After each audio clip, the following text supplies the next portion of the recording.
What's going on, guys? It's ThatHomeTheaterDude. I just got the new floors installed. I haven't even put the speakers back yet, as you can see. I just got this big boy down here. So what I'm going to do is finally do the unboxing of these things that came last week. So just give me 1 second and I'll get right into it.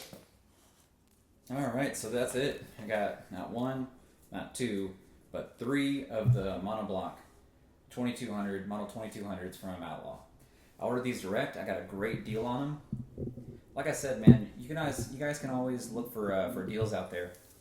And there's a main reason why I got this instead of the competition. So now this is going to be the unboxing portion of this. Now, like I was saying, these give you some really good performance right out of the box, from what I hear. Main reason why I went with this one rather than Emotiva 2 is because you can go with their 3-channel amp. It's pretty pricey. I'm not sure if you guys know the prices on these things or not, but those Emotivas can be really expensive. I think that one for the just 3 channels, that is up there in the realm of $1,100. It might be $1,200. I don't remember because I didn't dwell too much time on it, because I decided to go with this one. And to be honest, just look at the build quality of just even the shipping boxes. I mean, like, they really want to protect their stuff. So just look at this. It's really thick cardboard. So that's just first impression right there. Let's see if I can get this lined back up. Get this out of the box.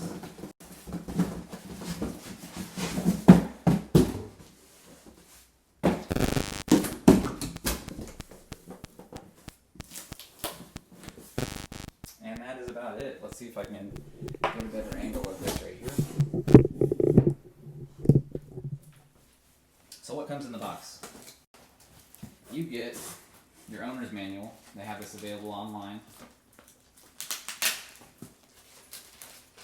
PDF version, so I've already read through it a couple times. It tells you that basically what you're going to need is you're going to need dedicated 20 amp outlets on your wall.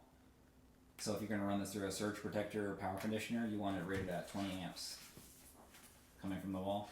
Just gives you a whole bunch of little hookup quick tips too, how to avoid ground loop and things like that, how to hook up your trigger if you're going to use that, or you don't even have to use a trigger with these really, because you can use, dang, it's heavy, holy crap, I wasn't expecting this thing to be,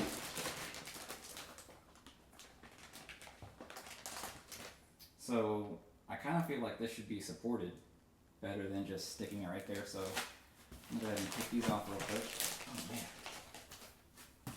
Stick these on there. There, get a little cushion.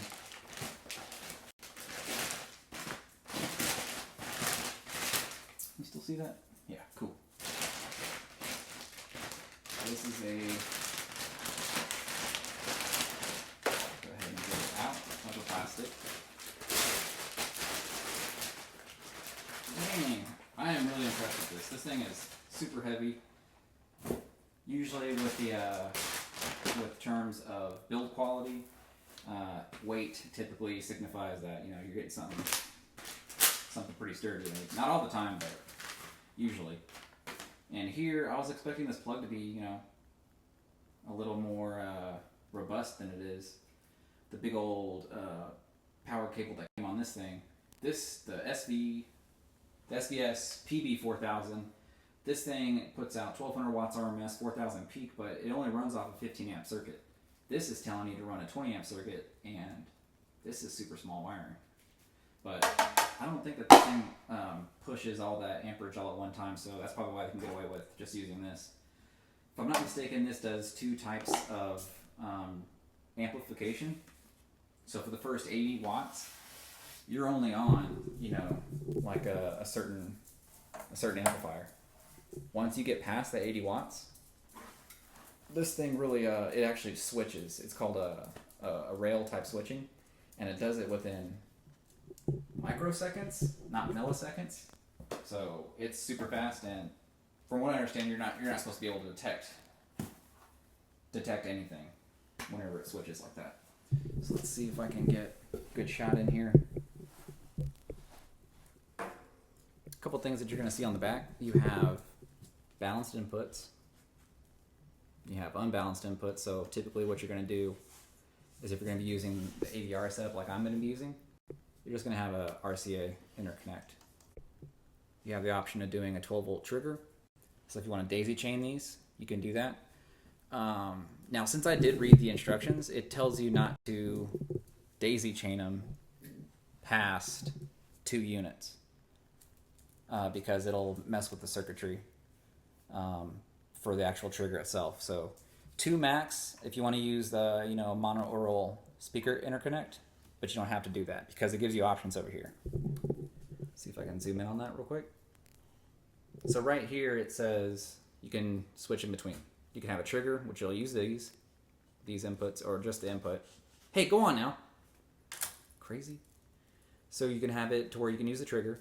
You can have it to where it'll sense music. Holy crap! I don't remember the settings on this. I wasn't necessarily. Oh, this gives you to where you can just control it to where it's just on.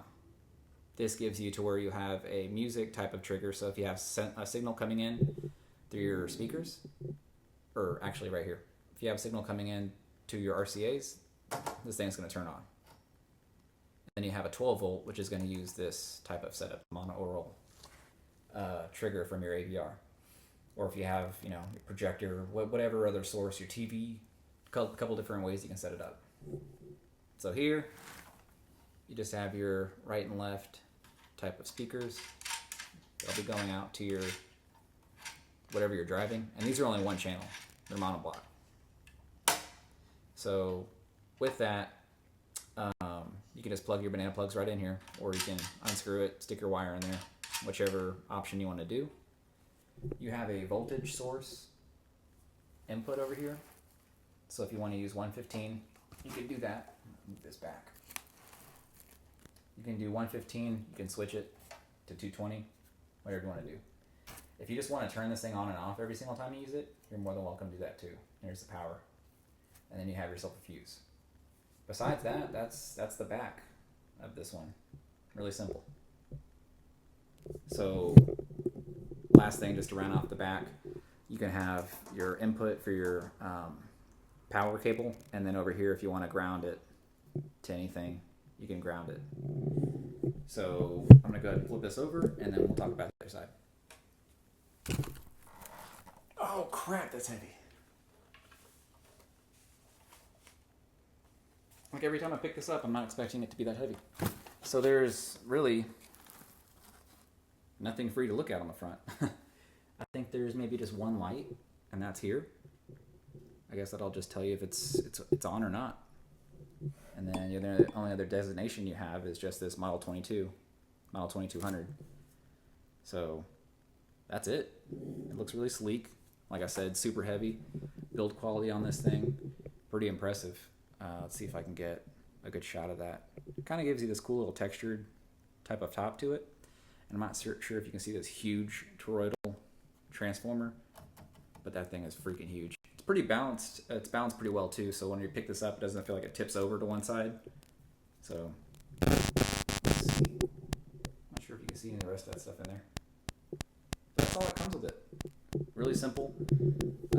Like I said, first 80 watts is... Jesus, I don't even remember what the first 80 watts is. Let's see if I can find it.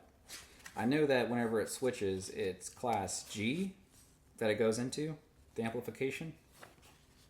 But yeah, this thing's going to give you, if you're going to run it 8 ohm speakers like usual, and I'm going to get back to why I bought this thing in the first place.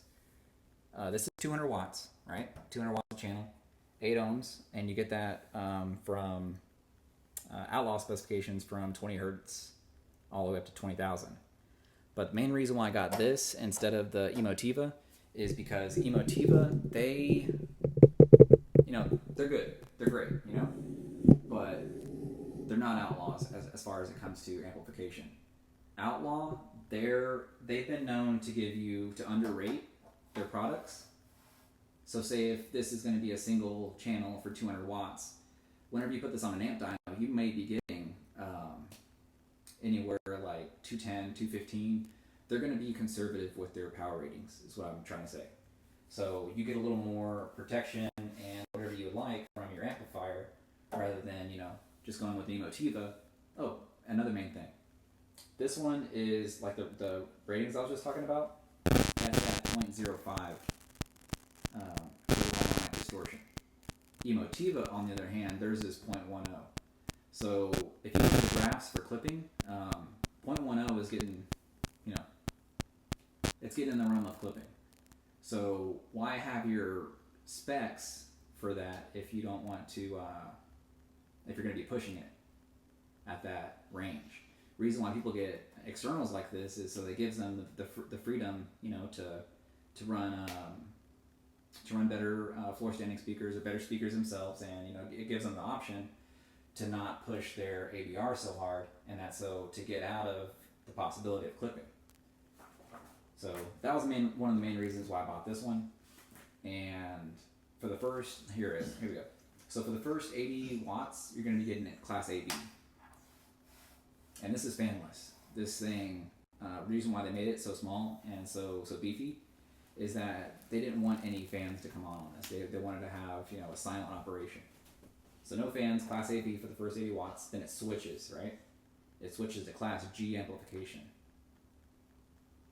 And that's going to be about it. I mean, if you want to run this in forums, you're more than welcome to do that. Most home theater speakers are going to be in the range of, 8 ohms.